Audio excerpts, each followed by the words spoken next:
This is my first video update from Athens, Greece on this Sunday afternoon.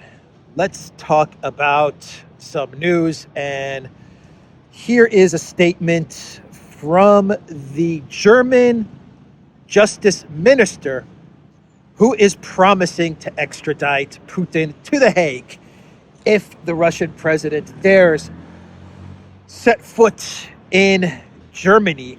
And this is what the German Justice Minister said, quote, "We would arrest Putin immediately. Now Putin can feel really confident, perhaps only in Russia. I expect the ICC will immediately appeal to Interpol as well as to the participating states and demand their enforcement." That is what the German Justice Minister Marco Vucic said.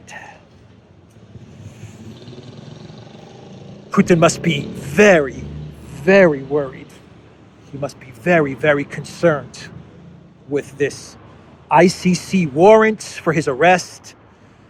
These threats from Justice Minister Marco Vucic, with his many ailments and sicknesses, his tennis elbow and his heart issues and his bum left leg. Putin he must be really just having a hard time of it. He must be having a hard time of it. Interestingly enough, the German Justice Minister mentioned nothing about Nord Stream, by the way. He didn't say anything about Nord Stream. Blowing up German infrastructure, energy infrastructure. Justice Minister doesn't need to deal with that. We don't need to deal with that. Let's focus on Putin saving the lives of thousands of kids. Remember the video from Poroshenko from 2007? I think 2017, if I'm not mistaken. Yeah, I think 2017. Anyway, I forget the year that Porky Poroshenko was yelling about how the Ukraine military, with the sponsorship of McCain and Graham, was going to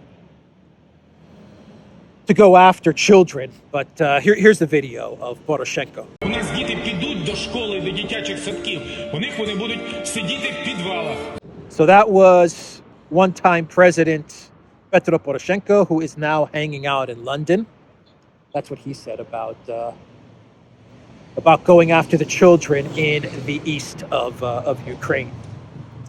The New York Times, they ran a story with the title, "Arrest Warrant from Criminal Court Pierces Putin's Aura of Impunity." Pierces it, just pierced his aura of impunity. That's right. Putin is now half the man he used to be because of the ICC's arrest warrants. This is what the New York Times is saying, and they are citing Stephen Rapp, a former ambassador at large who headed the Office of Global Criminal Justice in the State Department. And this is what he said in an email to the New York Times. He said that this ICC warrant makes Putin a pariah. Putin the pariah. That's what this ICC warrant does. Quote, "If he travels, he risks arrest. This never goes away. It never, ever, ever goes away." Kind of like a U.S. student loan. It never goes away. Moreover, Rapp said that Russia cannot have international sanctions lifted without complying with the court's warrants. Mr. Rapp said he believed Mr. Putin would eventually end up in The Hague, where other accused war criminals were tried. Some, like Mr. Milosevic, under ad hoc tribunals of the ICC. Otherwise, Mr. Rapp said, Mr. Putin dies with this hanging over his head. I'm getting reports that Putin was so depressed, so distressed with this ICC warrant, that the only thing to cheer him up was a trip to Crimea, a trip to Rostov-on-Don, and then a trip to Mariupol. That's what Putin did. He went to Crimea to celebrate Crimea's reunification with Russia. Then he went to Rostov-on-Don to meet with Russian command. I think he actually met with Gerasimov, and there's videos of Putin meeting Surovikin and Gerasimov and the Russian command in Rostov-on-Don. And then he went to Mariupol to take a look at all the reconstruction that is happening in Mariupol. The new apartment complexes. I think he saw a new theater that was built. He drove a car around the city. Like Putin actually drove the car around the city. And he actually visited the new apartments as well. And these apartments are being built by Russian construction companies, and they're being given away free to the residents of Mariupol. Really nice, brand new apartments. And so that's what Putin did in order to cheer himself up. He went on a couple of trips, and he saw what's going on in Crimea, Rostov-on-Don, and Mariupol, and that was how Putin spent the past couple of days. But don't be fooled by the videos and the propaganda coming out of Russia, which shows, Putin driving around and consulting with military command, and meeting residents of Mariupol and smiling and conversing with them and checking out their apartments. Don't be fooled by any of it. I happen to know that Putin. I'm very good at reading body language. I happen to know that Putin is very, very distraught, very depressed with this ICC warrant. Very, very depressed. Anyway, that's that's the news with this ICC PR media stunt. More news around this ICC warrant. What should we discuss now? How about the Ukraine military? They seem to be launching some counteroffensives in the south, in the Zaporozhye region. It doesn't look like these offensives are the big one. This big spring counteroffensive or this big push towards Crimea, but they seem to be doing some stuff in the south. The reports, the latest report that I've seen, though I can't confirm it 100%, is that so far these advances have been repelled. But it's interesting to see the Ukraine military poking around in the south, in Zaporozhye. Everywhere else in Donbass, Bakhmut, Avdiivka, it looks really, really bad for the Zelensky regime. Avdiivka is close to being encircled. That's the way it looks. It's these pincers which appear to be closing around Avdiivka, and in Bakhmut it looks like the pincers are moving further out west, and we may be seeing some sort of move to encircle Chasov Yar. I don't know. That's the way it may turn out. This may be a type of double pincer move by the Russian military, but it's too early to tell just yet. And since I mentioned Nord Stream and how the German justice minister doesn't really want to be bothered with investigating Nord Stream, Bild is on the case. The German publication Bild, they've actually visited the Andromeda yacht. They've actually been there, and according to this article from Bild, they obtained a search warrant for the yacht, and they took a look around to see what's going on with the Andromeda, otherwise known as Gilligan's SS Minnow, and the skipper too, Marianne Ginger, the billionaire, and his wife, and the professor as well. Anyway, the yacht is docked in the former East German naval complex on the German island of Rügen in the Baltic Sea. That is where this yacht is docked. And from what I gather, for 3 days, 13 specialists examined the vessel, trying to find equipment necessary for diving, as well as traces that may have been left by the saboteurs. That's what's going on. The police have also been examining this vessel. Actually, the police examined it, according to Bild. The police examined this on January 18th for the first time. So that's the story with the Andromeda. It's just hanging out in the Baltic. Actually, there's something else about the Andromeda. From what I gathered, the owner of the yacht is trying to sell it. Let me just double check that.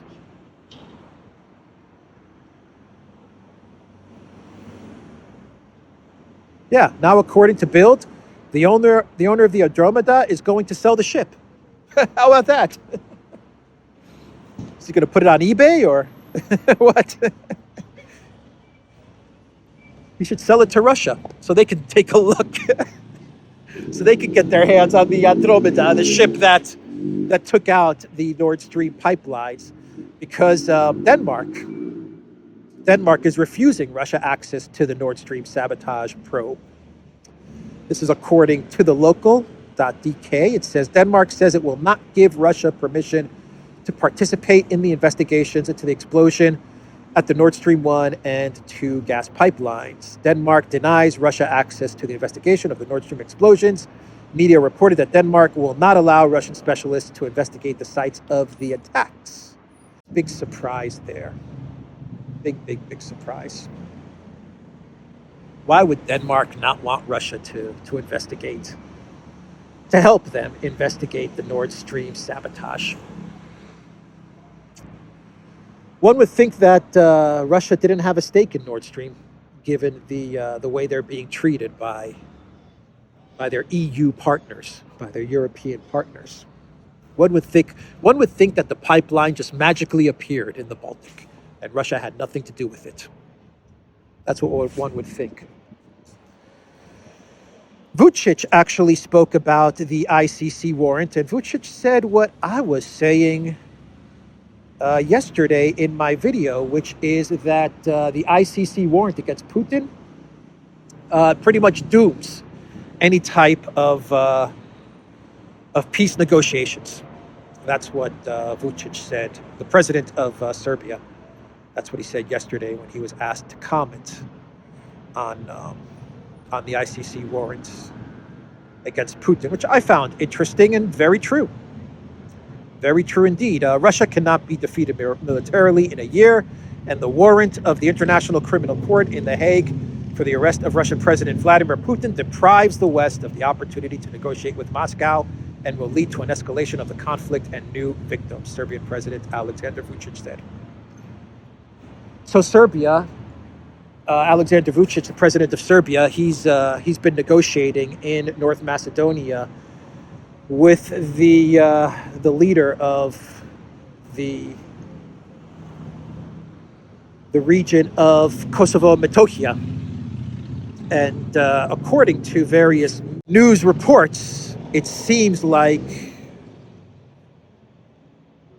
we're getting close, or at least we're taking the first steps towards some sort of an agreement with regards to Kosovo and Metohija.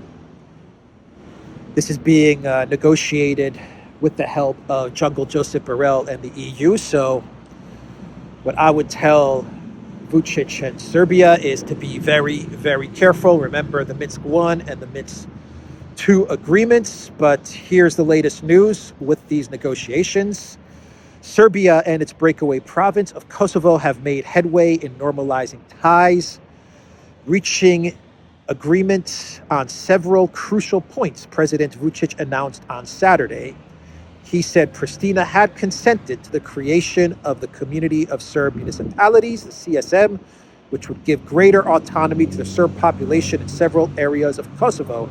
Speaking after a high-level meeting in Ohrid, North Macedonia, which was attended by Kosovo's Prime Minister Albin Kurti and EU top diplomat Jungle Joseph Borrell, Vucic said that while he had not signed anything today, the parties had made good progress in a constructive atmosphere.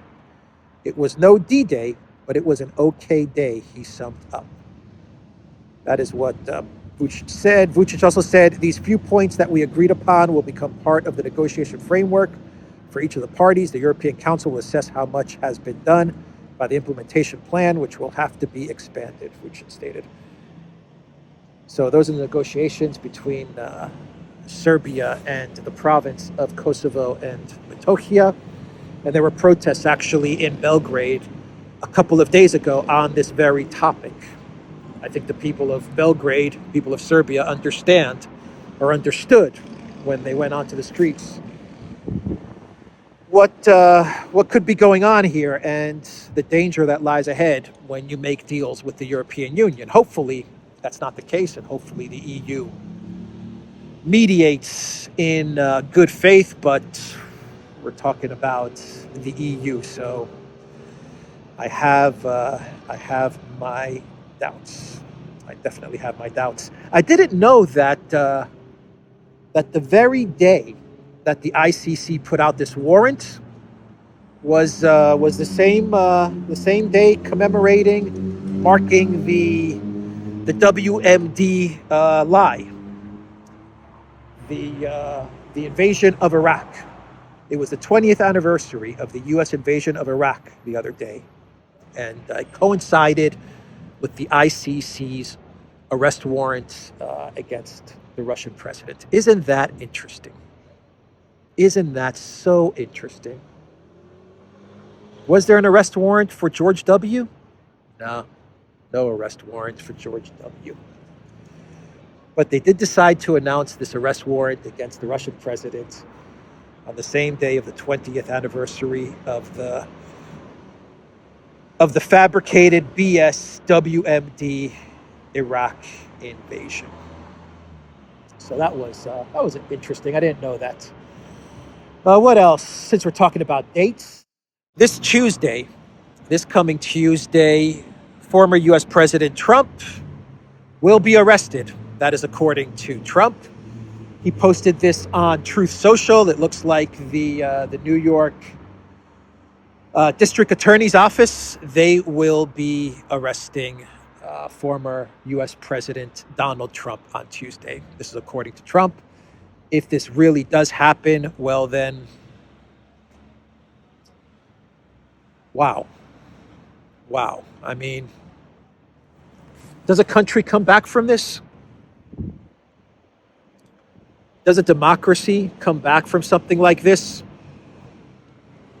I don't know. There are a lot of people that are saying, and I tend to agree with them. I mean, Elon Musk being one of them, saying that if they do go ahead and arrest Trump, then Trump is I don't want to say guaranteed, but he's without a doubt the front runner to win in 2024. In other words, the arrest of Trump is going to help Trump in a big way towards his election win in 2024. But I tend to agree with this analysis, but I will say this. There's a lot of uncertainty when something like this goes down. A lot of uncertainty. And I don't know what happens when a country like the United States arrests a former president in this way. It's hard to say what happens. The thinking is that this will help Trump's election, but who knows? Who knows what could happen when something like this occurs, really. You really are entering dangerous territory when you do something like this. So I hope this doesn't happen. But if Trump says it's going to happen on Tuesday, then I guess it's probably going to happen on Tuesday. He must have been tipped off by his attorneys, I imagine. I mean, that's my guess, but we'll see. We're going to wait to see what happens on Tuesday. And if this does happen, what a news day Tuesday will be. Wow. Meanwhile, Hunter Biden is suing the Delaware laptop repair shop owner, Mr. Isaac, who we had on the Duran for a live stream a couple of months ago with Larry Johnson, a great guy. That was a great live stream. Look for it on the Duran. We had a really good conversation about the laptop and everything that happened. But Hunter Biden is actually going to be suing Mr. Isaac. Isn't that incredible? I'm telling you, these people, Hunter Biden's and these people, they have no shame. I mean, really, it's incredible to see how they operate. Unbelievable. Anyway, let's see. Zelensky, he's placing sanctions on Assad. Zelensky's placing sanctions on Assad, so you have that. Not that Assad cares, but you know what?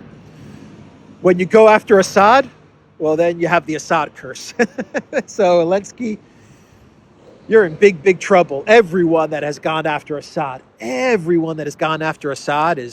been thrown out of office or has lost re-election or something. Everyone that said Assad must go, they're the ones that left. So be very careful, Zelensky, who you go after. Iran is going to be using the Mir card, the Russian Mir payment card. This comes days after the president of Indonesia urged everyone in Indonesia to stop using Visa and MasterCard. So you're going to have Iran now jumping on Mir. I believe that Cuba is also using the Mir card. And let's do a clown world and wrap this video up. And in this clown world, we're going to talk about airlines and U.S. airlines, according to a report from the New York Times. U.S. airlines are very upset. They're very upset because airlines operating out of Asia have an unfair advantage because they can fly from Asia to Europe or from Europe to Asia, east to west or west to east, let's just say that. And they can travel over Russian airspace. And the New York Times is saying that U.S. airlines are now complaining that this is an unfair advantage. Banned from Russian airspace, U.S. airlines look to restrict competitors. Because of the war in Ukraine, U.S. carriers have to take the long way on flights to and from Asia, giving an advantage to foreign rivals flying the same routes.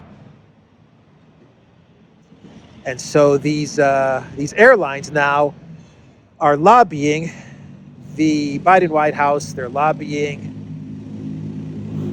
the authorities in Congress and the Senate to force other carriers to fly the same routes as their American competitors. Oh, man. I love how the title of the New York Times, how they put it. Because of the war in Ukraine, U.S. carriers have to take the long way on flights to and from Asia, giving advantage to foreign rivals flying the same routes. Because of the war in Ukraine. No, it's not because of the war in Ukraine.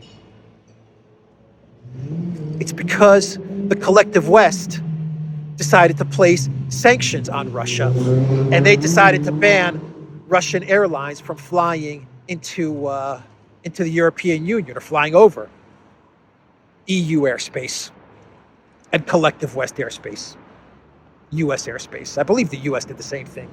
I'm not sure. But anyway, collective West airspace. It's because the collective West leaders, the boneheads in power in the collective West, very early on, this was like the first thing they did in February when the SMO kicked off. The first thing they did is they closed off their airspace to Russian airlines. They also did the same thing to Belarus earlier, but that's a different story. Anyway, Belarus was a test run, and then they did it to Russia.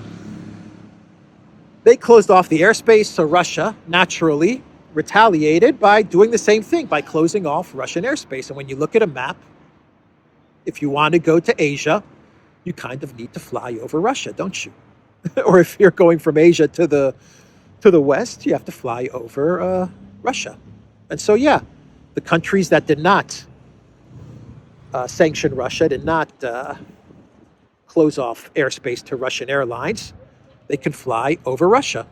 And they save on fuel, and they save on time, and they have an advantage.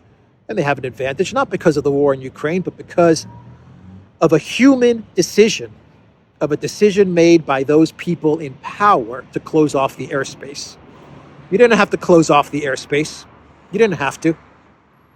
Closing off the airspace to Russian commercial airlines doesn't change the trajectory of the war in Ukraine. It didn't make a difference in the war in Ukraine, but it was all part of the shock and awe sanctions. They thought that by closing off the airspace to the collective West for Russians, it would lead Russians to pour onto the streets and be very angry with Putin because they couldn't travel to Paris or to London, and they were going to topple the Putin government because they weren't going to be allowed to travel to Europe. That's what they thought. That is what they thought. And that's why they closed off the airspace. That's why the first thing they did was to close off the airspace. They were betting on the anger of the Russian people to overthrow the government because they would not be able to travel to the West. Boy, did they miscalculate. But it shows you their level of hubris. It really does show you their level of stupidity and hubris. So, the New York Times, they like to mislead in their titles because of the war in Ukraine.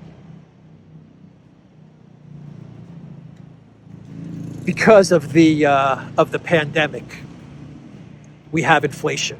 No, no, because human beings took the decision to lock down their citizens and then pump trillions and trillions of fiat into the economy. That's what led to inflation. Because of the war in Ukraine, gas prices go up. Because of the war in Ukraine, electricity prices go up. No, because of the sanctions, human decisions. These were decisions made by humans, decisions that they didn't need to make, that they didn't have to take. Anyway, that's my clown world, because it really is a clown world. The U.S. airlines now are going to be lobbying the U.S. government and the Biden White House to force Asian carriers to not have this competitive advantage. How exactly are they going to do that? I'm very curious to see how the United States is going to force other airlines to take the long way to Europe or from Europe to Asia, to go around Russia, over or under Russia or whatever. How are they going to force this on these carriers? Anyway, that's the video, everybody. TheDuran.locals.com. We are on Rumble and Rockfin and ODYSEE, BitChute, Telegram, and go to the Duran shop. 10% off. Use the code. Good day. Take care.